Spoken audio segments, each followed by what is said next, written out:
الله والصلاة والسلام على أشرف الأنبياء والمرسلين نبينا محمد عليه أفضل الصلاة والتم التسليم وعلى آله الطاهرين وعلى أصحابه الطيبين ومن استنى بسنتهم إلى يوم الدين ثم أما بعد.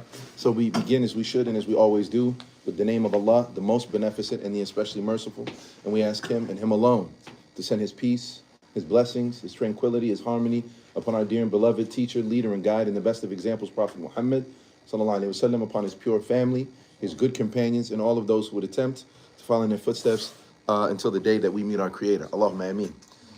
That's what follows. So, inshallah, we're going to mention a couple of house rules before we get started with the class. There's a few things that we're going to be covering, bi'idhnillahi ta'ala, hopefully 3. Inshallah, we're going to continue and hopefully finish al-rakaiz, al-ilm, أو لتحصيل العلم. ركائز العشر. There we go. ركائز العشر لتحصيل العلم. 10 focal points that you need to look at, focus on, and make a part of who you are as a student of knowledge in order to attain sacred knowledge.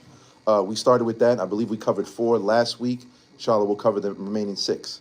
Secondly, we'll go over a brief introduction into the science of tafsir, which is a part and parcel of ulum al-Quran, the sciences of the Quran. Tafsir is just one of those noble and magnificent sciences that go into delving to and peeling back the meaning and the understanding and the divine wisdom of the Quran and Allah subhanahu wa ta'ala's speech. There are numerous sciences. Tafsir of the Quran is just one of them. There's qira'at, there's usul al-tafsir, there's balagha and so on, right? We're just covering tafsir. Inshallah, that's going to be done by essentially answering 5 questions. 4 of them we'll answer in the class, bi'idhnillahi ta'ala. 1 of them you all will be answering, and then we'll discuss it tomorrow. 4 of those questions we'll ask in the class, 1 of them and answer. 1 of them you yourselves will be trying to answer on your own, and then we'll come back together tomorrow and discuss it. What are your findings to that question?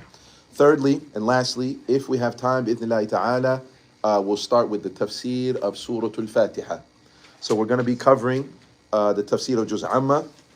As you know, like we mentioned last week, this class is covering 2 subjects.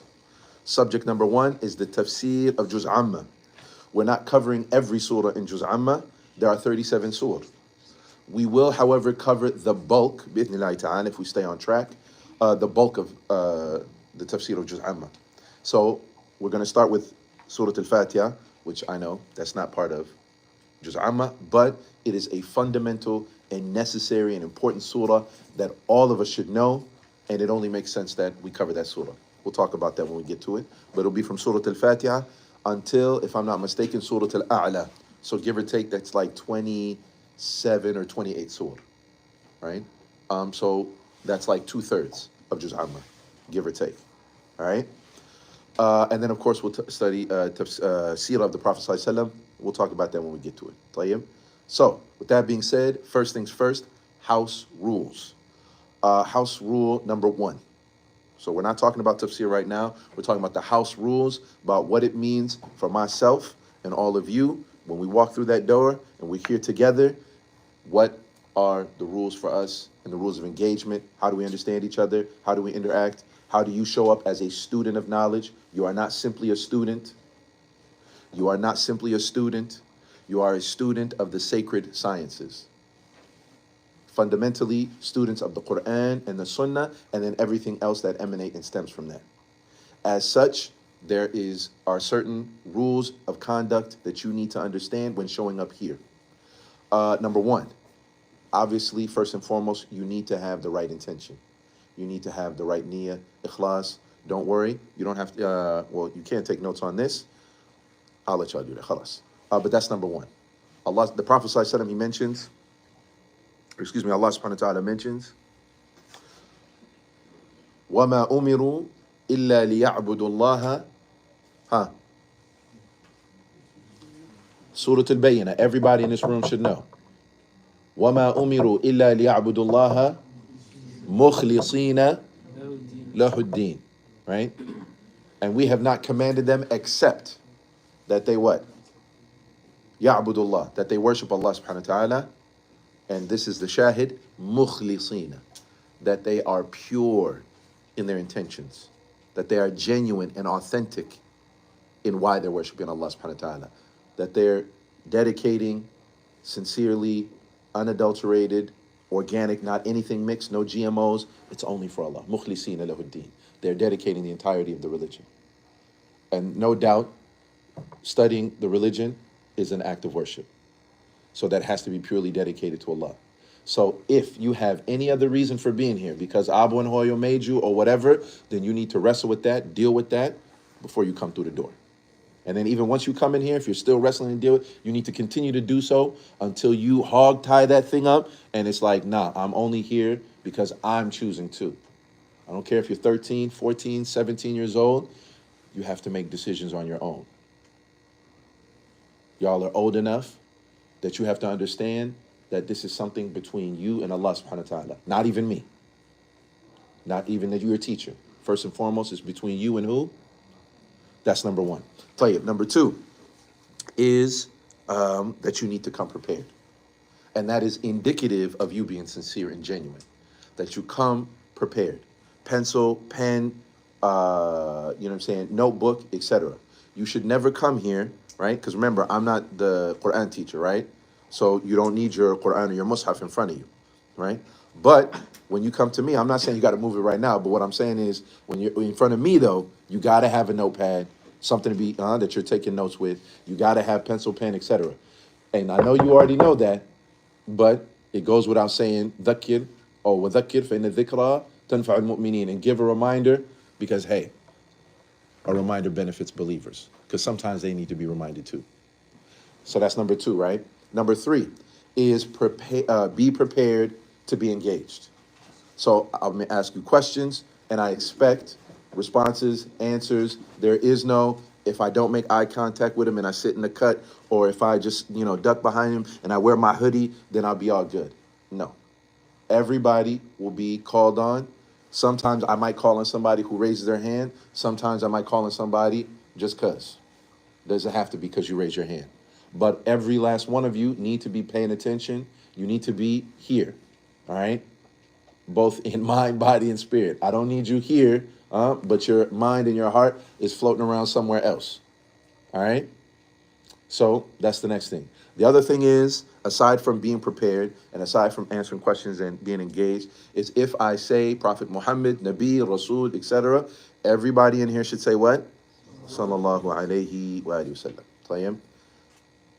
Every time. This is befitting, this is appropriate, this is respectful, And to do otherwise is aib. Y'all know aib? You heard of that before? I'm sure your Hoyo Abos told you, it's aib. Don't do that. Right? And not saying sallallahu alayhi wasallam when hearing his name, making dua for him, that is us appreciating the sacrifice, the commitment, and everything that he did, right, in order for us to have the opportunity to go to paradise. Tayyib? All right. The other thing is if we make dua, you need to say what? Ameen. If I say, may Allah have mercy on you, everybody should say, Ameen. If we make dua for our brothers and sisters in Palestine or in Somalia, those who are going through the flood, right? And they're trying to get their lives back together, home, food, etc. You say what? Allahumma ameen. Tayyib? Last couple of things, cell phones. Cell phones in this room are not permitted unless permitted by me. So if you're just checking up on your Twitter or your Snapchat or whatever, right, that is not to be done in the classroom. That is to be done outside. But Hoyo's blowing up my phone. Answer it outside. Just ask me, let me know, and you can go answer it out there. But you cannot use the phone in here. But we're on break. You cannot use your phone in here. And unless, like I said, unless otherwise. So for example, there will be times where you have to use your phone. When we sign up for Google Classroom, which inshallah, if we have time, we'll do today. The Google Classroom, that's how we'll be communicating, homework, etc. Resources, it'll be through that. In order for you to sign up, you got to use your phone, right? But that'll be at my behest. The other thing is, and this is the last one we'll go through, is language. I can't help but notice brothers and sometimes sisters, right, are talking like we on the street corner, right? And you have to understand, right, this mouth that you're using. I want you to imagine, all right, it's a receptacle, something that holds something, all right? And in that mouth, you are reading Quran, the words of Allah subhanahu wa ta'ala. You're reading a hadith, the words of the apostle of God, Prophet Muhammad. Prophet Muhammad, sallallahu alaihi wasallam. And in that same receptacle, you say a mother in the same mouth. In the same mouth, you were just reading, أعوذ بالله من الشيطان الرجيم. Man, did you see that down the street? He was like this and like this in the same mouth. Now imagine, you're trying to use that receptacle because you're memorizing Quran, right? Reciting the Quran with the hopes of capturing it. And you're trying to put it in this receptacle, your heart. If that's what's in your heart, huh? If young boy is in your heart, huh? If music is in your heart, can you fit both of those in the same receptacle? It's like trying to put pure, clean, pristine water, right, from the Alps, and you putting it with dirty sewage water, and you trying to put them together. So what's going to happen to that clean, pure, pristine water? Is it going to be clean and pristine anymore? No, it's not. So you need to be mindful of how you speak, not just, and what I'm saying is not for just here in this room. When you on Snapchat, when you in the hallway, when you're at the basketball court, when y'all talking, with your friends, when you walk into the little mall across the street, wherever you are. Ittaqullah haythuma kunt. Be mindful of Allah wherever you might be. But especially in here. All right? We good?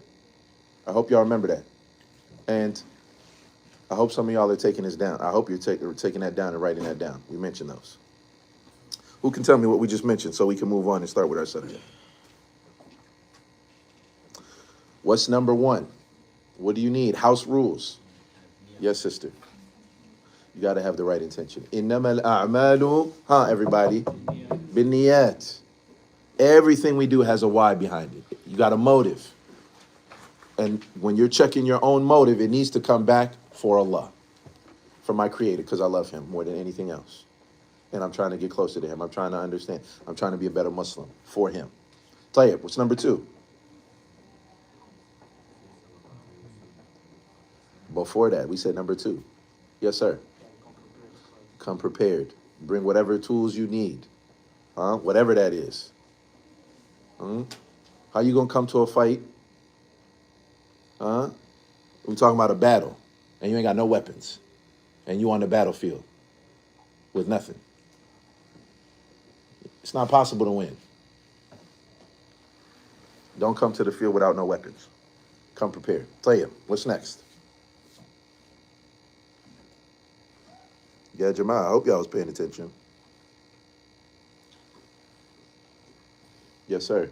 So you might want to write it down. If you didn't write it down before, we're going over it again. Huh?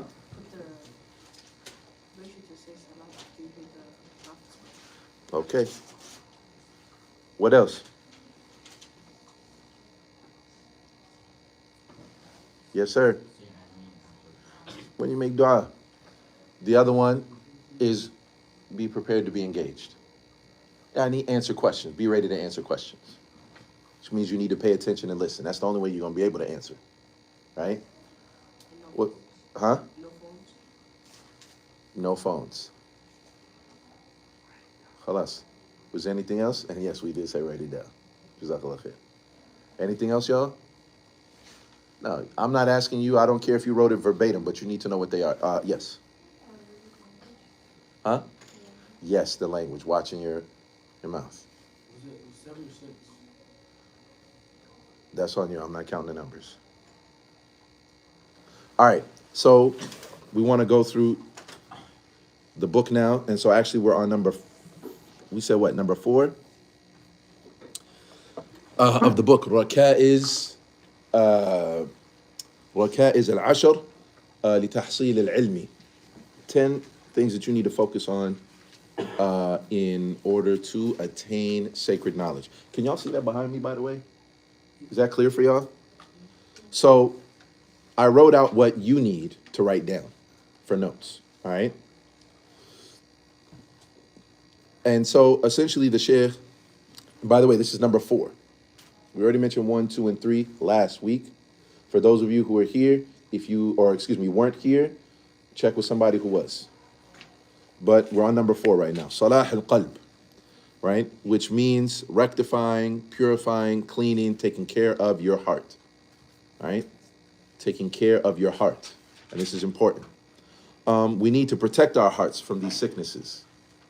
And like I mentioned earlier, your heart is a vessel for knowledge. And 2 main sicknesses of the heart are doubts and desires. So what does the sheikh, who we're reading his book, what does he say? All right. Bismillah ar-Rahman ar-Rahim. قال المصنف رحمه الله فالقلب وعاء العلم فإن كان الوعاء صالحا خزن ما فيه وحفظه وإن كان الوعاء فاسدا ضيع ما فيه. He said that the heart is a vessel for sacred knowledge. And if that vessel is good, it's strong, it can contain, take care of what is put in it. That's okay, go ahead, don't worry about it. We ain't gotta be all quiet. Then it'll be able to capture and preserve and protect what's placed in it. But if it has cracks and dents in it, there's something wrong with it, it's unclean, it's filthy or whatever, then when it tries to capture that knowledge, it'll slip through. It won't be able to. And you see that happen with students who might come to the ma'had and they might be in level 6 or 7, and you ask them, what did you study in level 3? What did y'all do last week? Matter of fact, we ain't even got to wait for like levels and years. Ask one student in one level at the end of the semester what they're memorizing Quran. You ask them, what are you reading right now? And they might be able to read it for you. But if you said, read what you read at the beginning of the semester, same level. And they'd be like, oh, I need time to go back and read that and stuff. Because they're just memorizing Quran to do what? Essentially for the sake of their teacher. So I can do this ashar and be done. But that's not the purpose of trying to memorize the Quran, right? Now, there's a number of reasons as to why you want to do that, but a part and parcel of it is that you memorize it so you hold on to it and keep it. Not I memorize it and then let it go because I'm done with my ashar.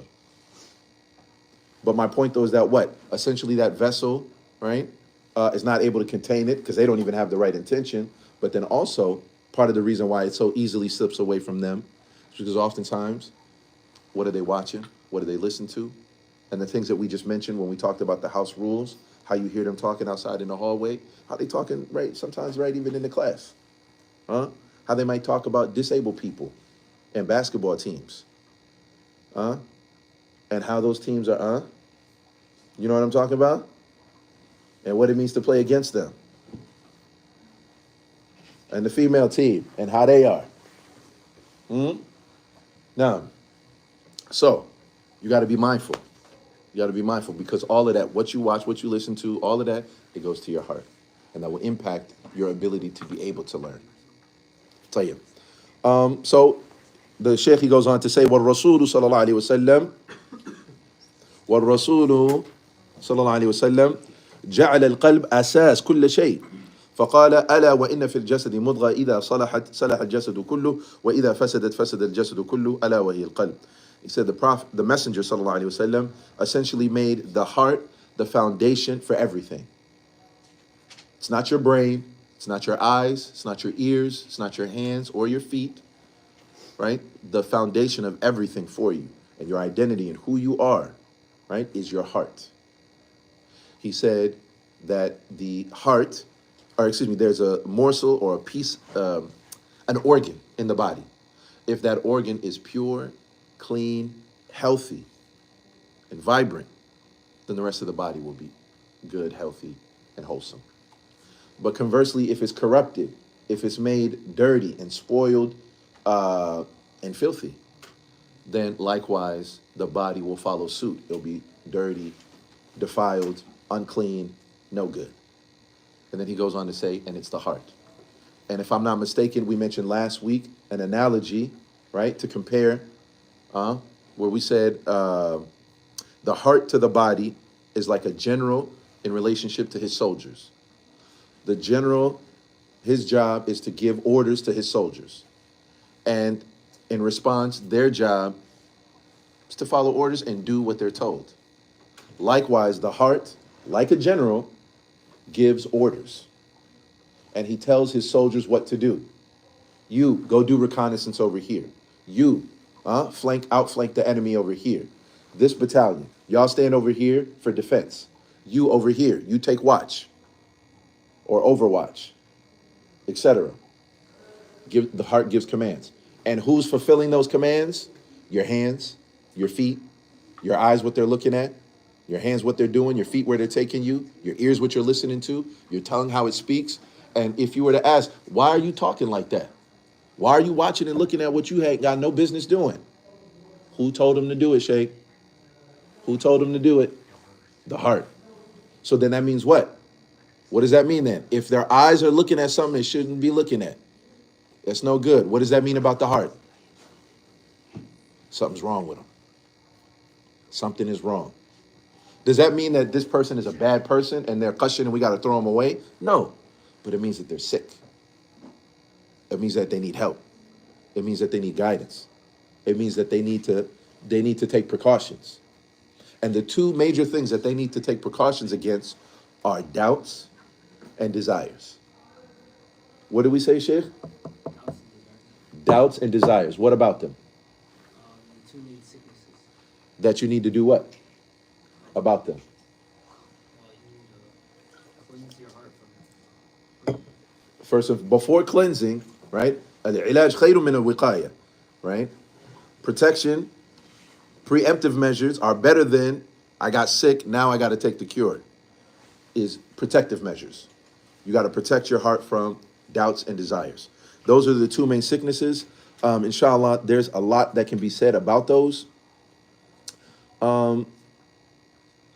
Let's see, we'll say what the Sheikh, just stick with what the Sheikh he says for right now. Anyways, he says, الشهوات. So he speaks about desires first.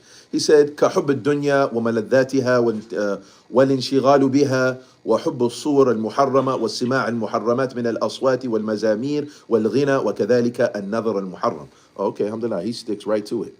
So he says, essentially, desires. And he mentions the most common, widespread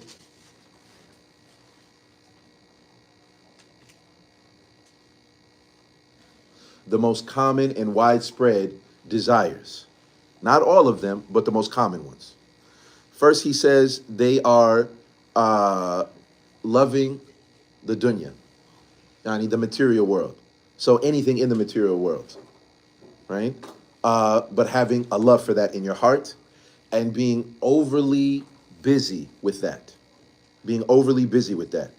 So, for example, loving impermissible, essentially he's saying like nadar al-muharram, looking at things that are haram, movies, shows that are impermissible, or pornography, music, right? Or looking at pictures that are unbefitting, those type of things, right?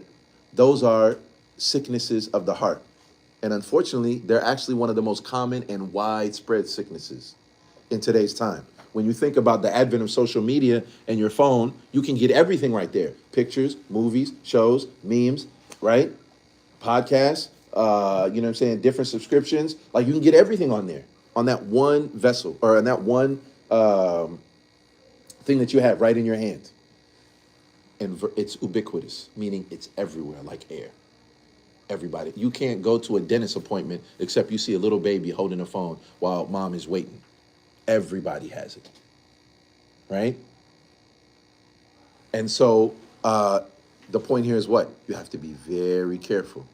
You have to be very careful and mindful of that. And this is a little side note. This is like a little pro tip. Be mindful of illegal websites. So if you're trying to watch anime, if you're trying to watch illegal movies, if you're trying to look at what you call it. So we're not even talking about looking at something like grossly explicit or inappropriate. We're just talking about stuff that I just want to finish my manga. I just want to watch my One Piece. I just want to read, catch up on, you know what I'm saying, manga 1,782 or however many, subhanAllah, that thing is on right now. But when you go to those websites, because they're illegal, they have what? Advertisements on there. You be like, no, no, no, I don't look at those. Of course you do. You had to look at it to say that you're not going to look at it.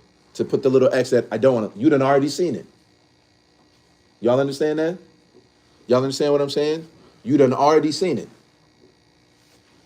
And matter of fact, you knew you were going to see it when you went to the website, and you're saying like, all right, I'm just going to like X that out, or I just go, and then I just go for what I want. That's just a little tip, because it is so common and it's so easy. And imagine if an 11-year-old is doing that. You think he's always going to choose not to look at something? You think she's always going to choose not to do something? She don't even know what she's seeing. He don't even know what he's seeing. He might just be curious.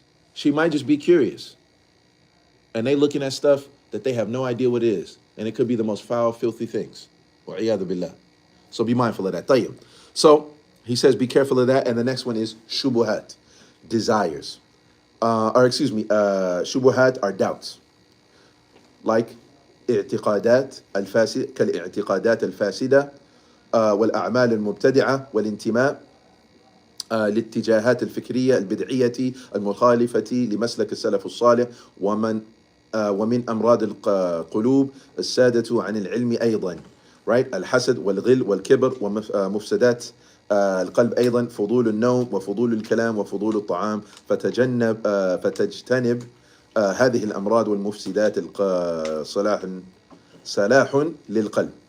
All right, so he mentions, I think we said what? 2 categories of problems or sicknesses for the heart, right? Desires and doubts. Now, these doubts could be in the form of different ideas or ideologies or ways of thinking that are foreign to Islam. For example, someone says, I am a feminist and a Muslim.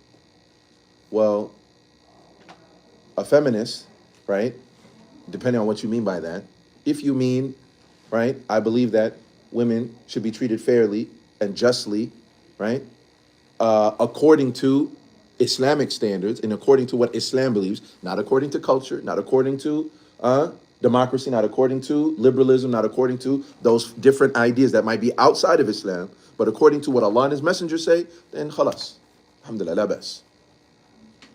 Right? But if you mean feminism in the technical sense, where there's first wave, second wave, and third wave feminism that has its proponents and its people who call to it, like their messengers and people who represent it, and the fundamental ideas that they have, that there should be no roles, that every single thing that a man does is a woman can do, and there is no difference between men and women, right? When Allah subhanahu wa ta'ala says, وَلَيْسَ ذَكَرَ كَالْأُنثَى, when He says males are not like females, and anybody who's got common sense would know that they're not exact replicas. There are differences between them, right? Al-Muhim, if that's what you mean, then that's a problem. And that is a sickness. Because now you are trying to take something and put it on or superimpose it on Islam. And then you're trying to confine Islam. When in reality, it should be the other way around. So for example, someone wants to address, and it is a problem. There are some cultures that treat women, we're talking about Muslims, who treat women in a way that is not befitting, that is not according to the Quran and the Sunnah. You have, for example, they have what are known as honor killings, which means what? Right? In some Muslim countries, if they think, without any unnecessarily evidence, they think a daughter stepped out of line and she had a boyfriend, they think, because they believe, they would say that brings this shame to our family, that brings shame to our household, etc. And exjudiciously, they will kill her without following the Quran and the Sunnah. That is not from Islam. So then now if a woman says, you know what, I'm against that and I advocate against that, would that be wrong for her to do that and to stand up for the rights of of women in her area, her village, her locale, or whatever. But people will probably say she's a feminist for doing that because she's standing up for that. But that's not being feminist. That's being what? That's being a Muslim. That's standing up for what Allah and His Messenger teach. You're not supposed to do that. Matter of fact, even if she was guilty, for the sake of argument, even if she was guilty, the death penalty is not for someone who has a boyfriend and a girlfriend. There's a different legislation for that, or different consequence or punishment. In an Islamic context, meaning where there is Sharia, there's Islamic courts, there's supposed to be proven, and so on and so forth. There's rules and things that follow along with that. But once that's proven, it's lashes and exile. The death penalty is for someone who is married and they step outside of their marriage, adultery. So my point is what? Is that there are instances, or there are times in people's cultures, Muslims, where it's it's contrary to Islam, or it has little or nothing to do with Islam. And if someone was to speak out against that, all right. So, anyways, though, but in our context, what we hear most often are things like, for example, things like protesting and going out and standing up for the rights of the disenfranchised, the minorities, people of color, which, of course, Islam is for. Islam is for justice. An integral part, an integral, fundamental aspect and part of Islam is justice. Justice for everyone. Justice for who, y'all? For everybody. Tayyib? So now, though, again, we wouldn't take what other people's understanding of justice for everyone means and then try to put that on Islam. But rather, in that conversation, whether it's Black Lives Matter or whether it's for the LGBTQ, IA, whatever, lesbian, bisexual, trans, etc., you look a little confused. You don't know what that is? Okay, tell you. We would bring what Islam says about those things and Islam's perspective of justice, not some outside. Because if someone brings outside perspectives and tries to put that into Islam, that becomes now like a sickness. And it's like a virus that's infected the Islam. Do y'all understand that? Because it's foreign to the body. So now that has to be fought off. Antibodies need to be made, and that needs to be expelled out. That needs to be taken out so that the body can be whole again. I.e. your Islam, your Iman. It has to be protected. Tayyib. And then lastly, he mentions some other things that also are contrary to and harmful to the heart. Sleeping too much. Talking too much. Eating too much. Right? He said all of these things, they have an impact on your heart. Because they're different aspects of the dunya, right?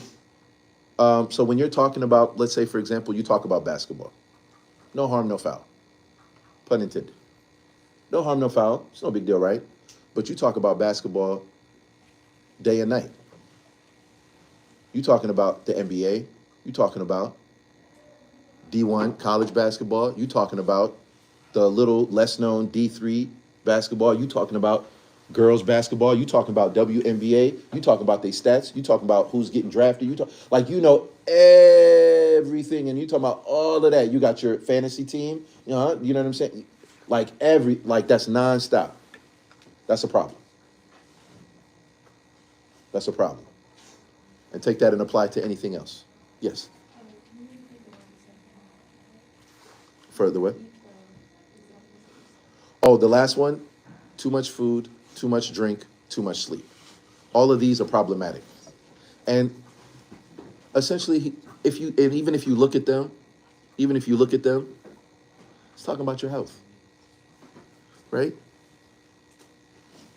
I.e., as a Muslim, first and foremost, a servant of Allah, you have this vessel, your body. It's an amanah from Allah Azza wa Jal. You should take care of it. But then especially if you're a student of knowledge, right, you have a broader perspective, knowing and understanding that not only does it affect my physical health, it affects me spiritually. right? Because you're not here to simply just lounge around, sleep, and eat. You're not a bear that's got to hibernate, you know what I'm saying, for like 3, 4 months. Huh?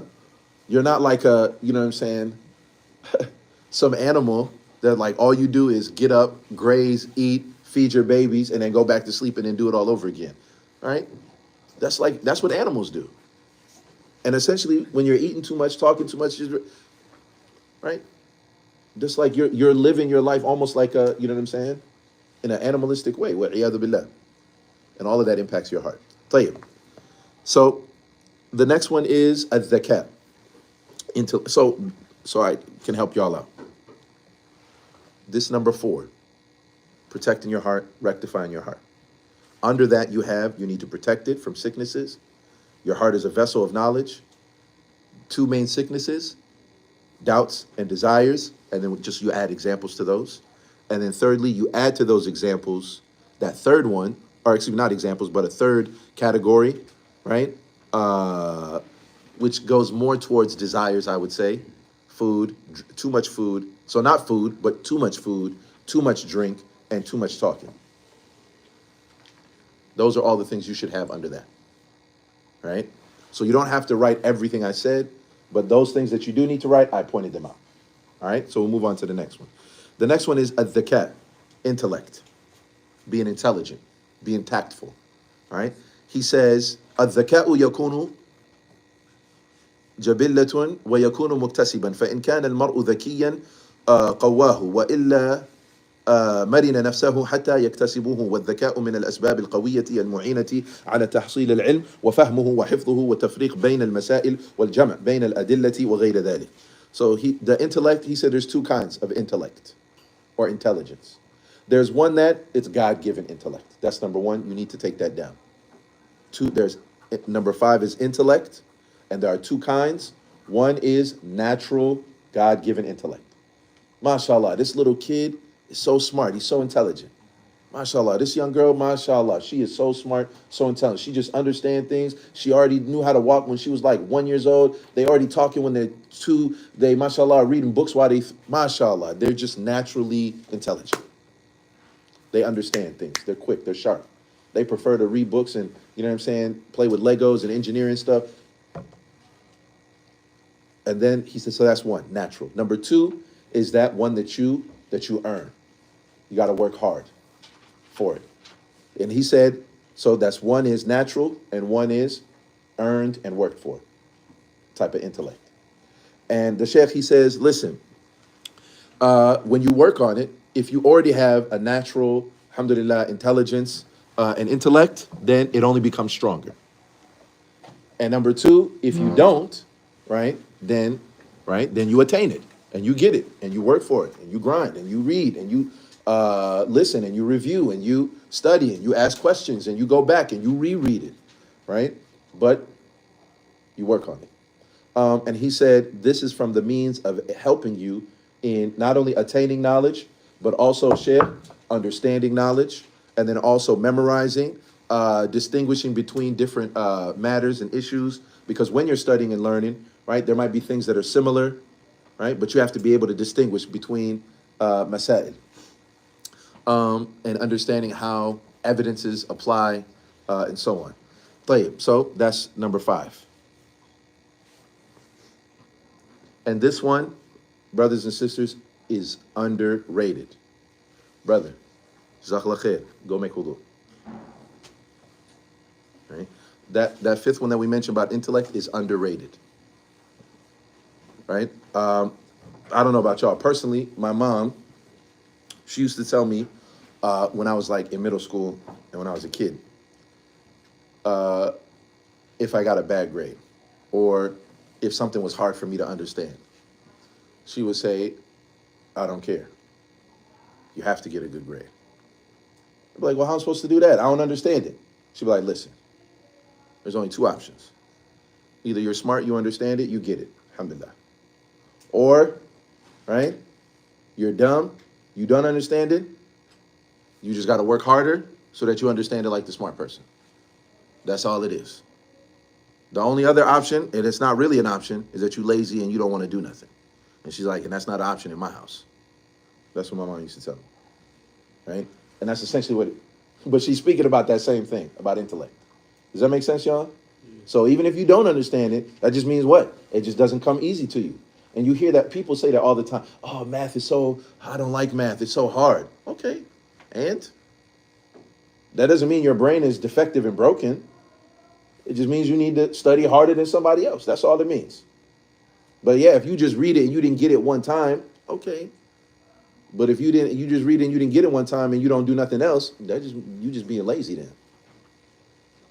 All right, anyways. So number 6, الحرص على تحصيل العلم وسبب سبب لتحصيله وإعانة الله تعالى له. So he said, being diligent and keen on attaining knowledge. Like you have to be want to do it, and you have to be taking the means to try to learn. So you have to be, there's going to be the aspect of you being in the class and you hearing me mentioning ayah, a hadith. I'm telling you, take this down, write this down, so on and so forth. And then you're like, okay. But then once you leave this room, there's stuff that you have to do on your own. The review on your own, the homework on your own. Not necessarily on your own. It could be you did it in a group, you do whatever, but the initiative, right? Not that I had to call you and say, I have to speak to your hoyo and be like, yeah, salam alaikum, this is Ma'alin or teacher so-and-so for your daughter, and she's not doing her homework or whatever. Okay, Ma'alin, I talked to her. She's going to do her homework. She'll do it by tonight, inshallah. Really? The whole semester of homework? Yeah, inshallah, she'll do everything tonight, right? And that's real conversations sometimes we be having. Huh? Now, you got to show initiative. And in doing so, then Allah subhanahu wa ta'ala will help you. Inna Allah ma'alladhina taqaw walladhina hum muhsinun. That Allah subhanahu wa ta'ala is with those who prioritize Allah and those who are muhsinun, those who are trying to excel, right? Because the word ihsan is from excellence.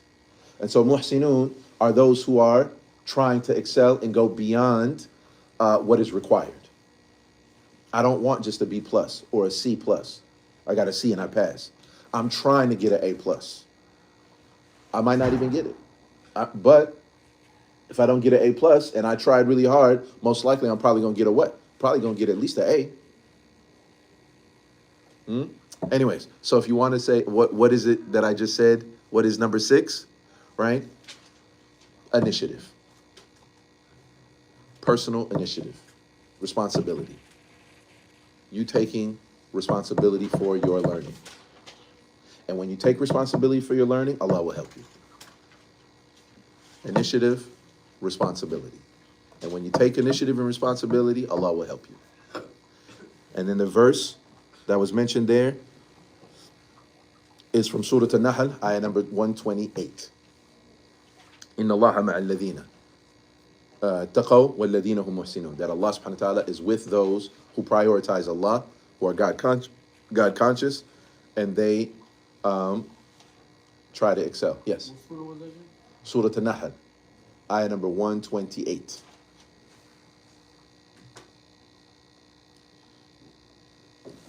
All right, number 7. الجد والاجتهاد والمثابرة على تحصيل العلم. Seriousness. Number 7 is being serious. So if y'all are still wondering a little bit about number 6, initiative, responsibility, Allah will help you. And then the verse under that, Surah An-Nahl, ayah number 128. Surah An-Nahl, ayah number 128. Inna Allaha ma'alladhina taqaw walladhina hum muhsinun. All right, so number 7, al-jid wal-ijtihad, seriousness. I would say serious / maturity, right? Taking this serious, right? The Sheikh, he says, being far removed from laziness, from, and fighting against shaitan, or that inclination like, you'll do it later, right? Like procrastinating. You got to fight against that. And you also got to fight against, like I said, being lazy, which is also quite common and widespread in our community. Everybody knows the word finesse. How can I get this done with the least amount of effort possible? Huh? Can I copy off of somebody else? Can I copy and paste off of online? Can somebody else do it for me? Can somebody else just tell me what the answer is? You see it all the time. Matter of fact, you know how you see students do this all the time in a class, whether it's in a secular class or in a setting like this. You ask a student a question, and instead of still looking at the person who asked the question, they do like this, and they look around like, "Yo," and they're saying with their face like, "Yo, somebody tell me the answer. I don't know what the answer is." Y'all know what I'm talking about? When you see people looking around, right? Why? Because they're not using their brains, right? And the good thing is, when you're in a setting like this, it's a place of making mistakes. You're supposed to make mistakes here, but this is supposed to be a safe space where you can be allowed to make mistakes and not be ridiculed and not be fooled. Matter of fact, you make a mistake and then it's pointed out. But if you make a mistake out there, you make a mistake while you at school, you make a mistake while you're online, you say something inappropriate, you say something wrong, there's consequences. As opposed to we're in the class, I said something wrong, I said something I wasn't supposed to. We're in a space of learning right now. That makes sense, y'all? But you got to be serious, and you got to take your learning serious. All right. And of course, some of the means of being serious that'll help you is the Sheikh he mentions is reading the biographies of the scholars of the past. Reading the biographies of the scholars of the past. Scholars like Imam Ahmed, rahimahullah, Shaykh al-Islam Taymiyyah, Imam Bukhari, Ibn Majah, Sufyan al-Thawri, Sa'id ibn Jubair. Y'all may not know all of those names that I just mentioned, right? But these are luminaries in Islam. And of course, even at the helm or even before them, the Sahaba, ridwanullahi alayhim. But looking at what they went through, what they sacrificed, what they endured, what they persevered, what they accomplished, right? And why that's beneficial for you all and for us is because they were human beings just like you. They're human beings just like us. They eat, they bleed, they had to read, they had to study, they had to fight jihad, they had to learn, they had to make mistakes, etc. Just like us. And so that means what? That means you could attain and reach possibly what they reached. Who's to say you can't be Bukhari? Who's to say you can't be like Imam Ahmed? Who's to say you can't be like, Fatima? Who's to say like that you can't attain what they attained? They're not superhuman beings. Huh? They're human, but it serves as motivation and inspiration, right? طيب. So we keep moving. Number 8.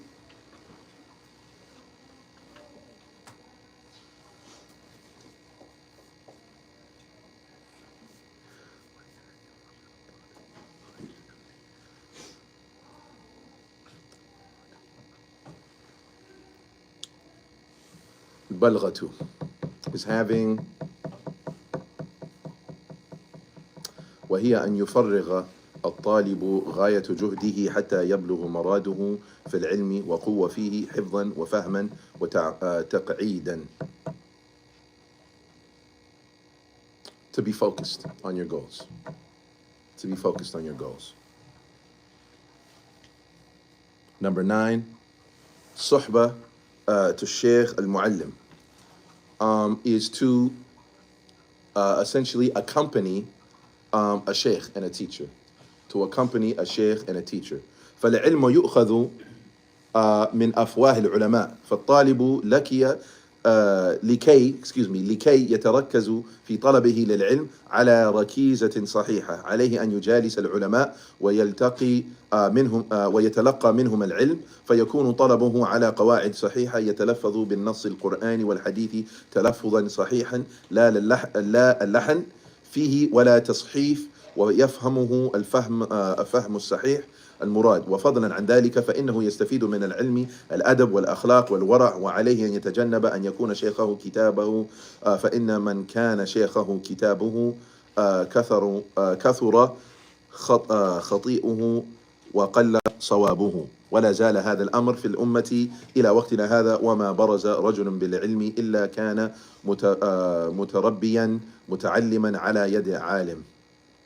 So essentially what the Sheikh he says here is the importance of accompanying a teacher. Obviously, that's what you're doing here in this class, but also asking questions and trying to benefit from other things, not just the information. So character, morals, conduct, how you carry yourself, etc. These are also important things that you should be trying to benefit and learn from your teacher. So obviously, we're not just talking about myself, right? Obviously, y'all are with me right now, but then also the other teachers of the Ma'had, and the other sheikhs that you might find.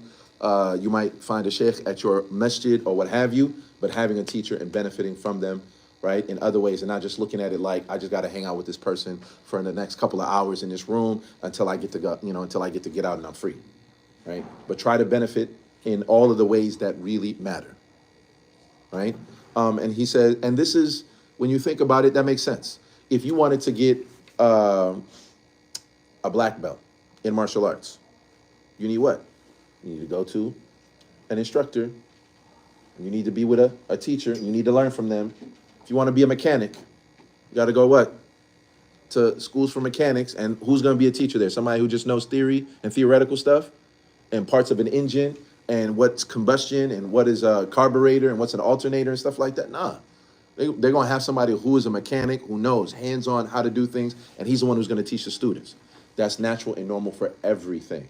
You want to be a baker, you want to be a, right? No. Yeah, go ahead. Right? That's for everything, right? You need a teacher.